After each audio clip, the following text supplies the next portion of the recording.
October 6th, 2010, 5:07 a.m. The tiny town of Bellemont, Arizona, 11 miles northwest of Flagstaff, is mostly asleep. It's Wednesday, and the sun won't rise for another half hour. It may be early fall, but winter isn't far off. Arizona is mostly known for its deserts, but here, deep in the state's northern sector, the elevation's over 7,000 feet. Snow is common, sometimes a lot of it.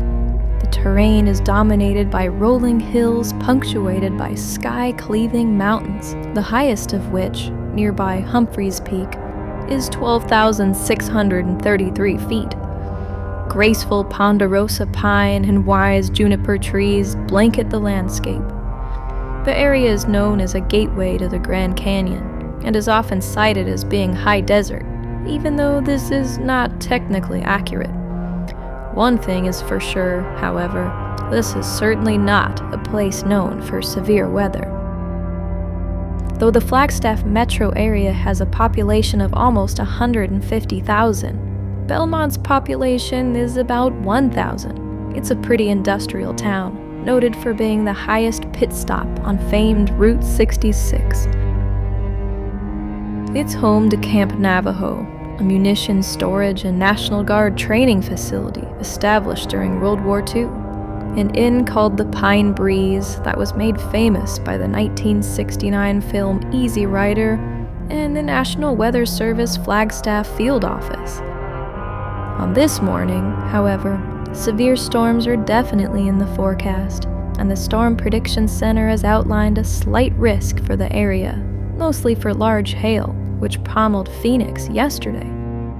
But what the small, sleepy town doesn't know is that a tornado has just touched down 8.5 miles to the south and is now barreling toward them at 42 miles per hour.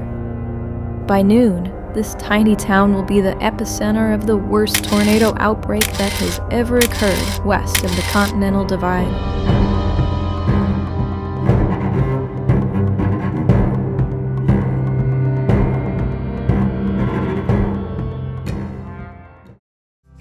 Waiting for my train to come.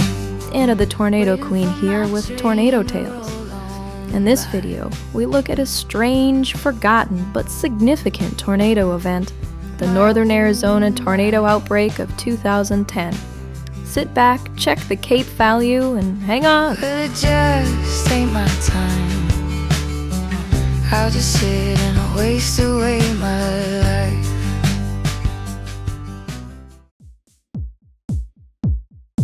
I don't typically like to deep dive into the setup of these events, that's just not my wheelhouse. But this event was so unusual that it's worth examining the confluence of conditions that caused such an anomalous outbreak. Let's start with the 500 millibar wind field that was in place on October 6th. A strong cutoff low is plopped down, unmoving on the California coast, and another is out east, centered somewhere around Maryland, with a high ridge between. This setup is called an omega block because the jet stream shape it creates resembles the Greek symbol omega. It usually signifies clear, warm air for most of the central part of the country. Arizona, however, sits in the exit region of a strong jet of air rounding the base of this cold core low pressure system, which allowed warm, moist air to advance north from the Gulf of California. As a result, very strong wind shear and dew points as high as 60 degrees spread over the normally dry state. In Bellemont, an observed sounding notched very high surface relative helicity values, which spun these storms like a lissaloo, leading to the formation of supercells. As previously mentioned, the day before, October 5th, the Phoenix metro was pummeled by one of the worst hailstorms in state history. Baseball-sized hail caused $2.7 billion in damage to homes, vehicles, and other infrastructure. Is baseball-sized large enough to call gorilla hail? I don't know. Anyway, heavy flows of training moisture led to widespread flooding across Arizona, Utah, Nevada, and Southern California. But the most astounding weather happened in the early hours the following morning. For October 6th, the SPC issued a slight risk of severe weather, including a non-zero chance for tornadoes. Before the sun even came up, however, the situation escalated far beyond what anyone predicted. The confluence of the cold core low with a surprisingly moist warm sector and a shortwave trough dragging intense wind shear interacted with the unique high-elevation terrain features of northern Arizona to spawn training supercells, often following almost identical tracks.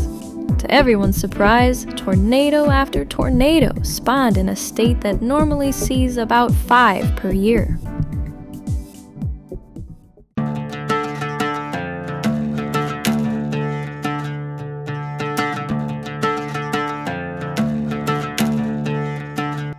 First tornado touched down at 1:50 in the morning. This strong EF2 started snapping off trees in a forested area just above a terrain feature known as the Mogollon Rim. In fact, this 200-mile-long escarpment of steep cliffs is thought to have played some role in helping the already spinning supercells spawn tornadoes. This first tornado tracked 15 miles through rural forest land, impacting nobody, but lasted 22 minutes. 2.5 hours later, a second tornado spawned just 10 miles north of the popular tourist town of Sedona. Now, Sedona is best known for its deserty sandstone rock formations and for its spiritual energy vortices. But this was a bona fide wind vortex, and it was an EF2, shredding a swath of trees 5 miles long and 400 yards wide. These 2 tornadoes alone would have been big news for this state, but this system was just cracking its knuckles to get started.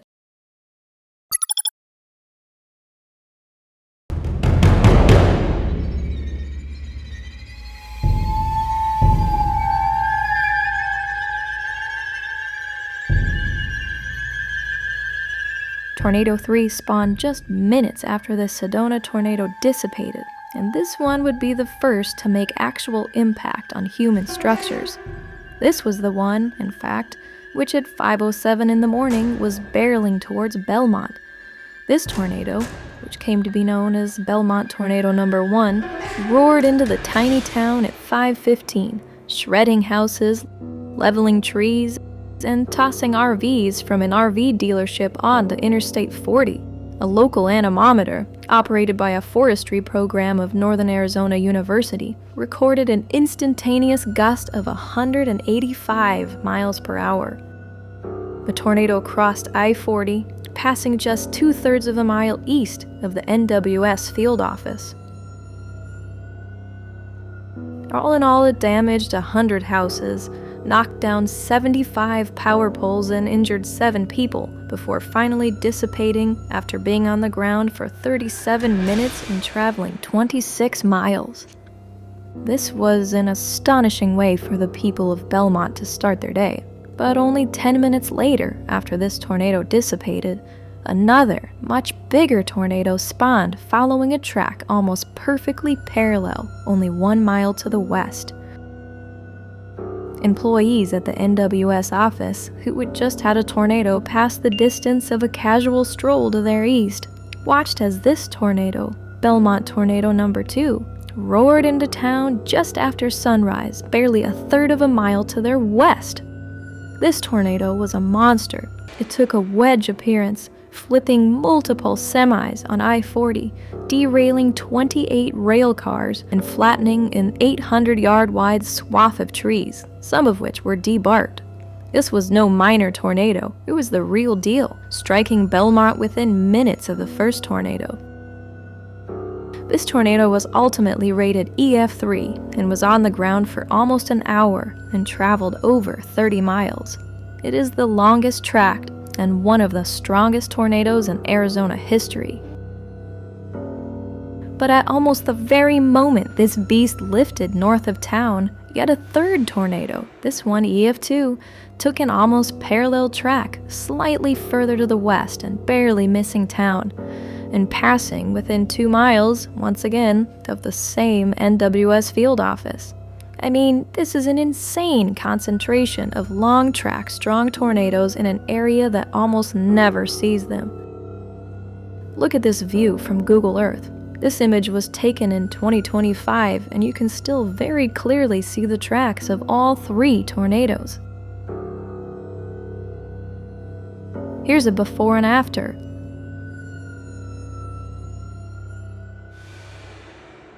Unfriggin' real. But the day wasn't even done, not by a long shot. Over the next 3 hours, 3 more tornadoes appeared, all following a mostly northward track within 15 miles of each other. And then, at approximately 11:15 in the morning, another monster. This tornado, possibly the strongest of the day, appeared on the nearby Hopi Indian Reservation, approximately 60 miles from Bellemont. Thankfully, it tracked over a completely rural area, but this tornado was huge.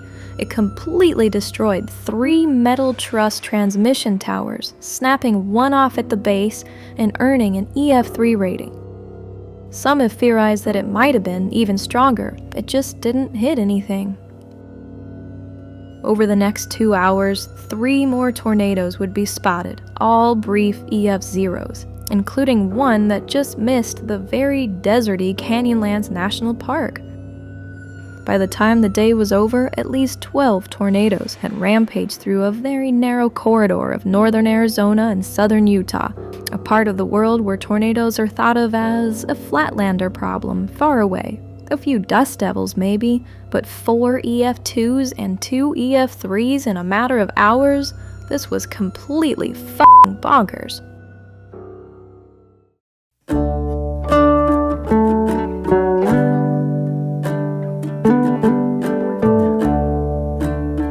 I was born in northern Arizona, so I found this event especially fascinating, and it was significant, the most significant tornado event west of the Continental Divide. To me, that makes it worth examining. Hopefully you thought so too. I am much in debt to the Tornado Talk page about this event, link to that in the description. Also, both Alpheria and Convective Chronicles have done videos about this event and are both worth watching. Anyway, thank you for spending a little of your precious time with me. See you next time.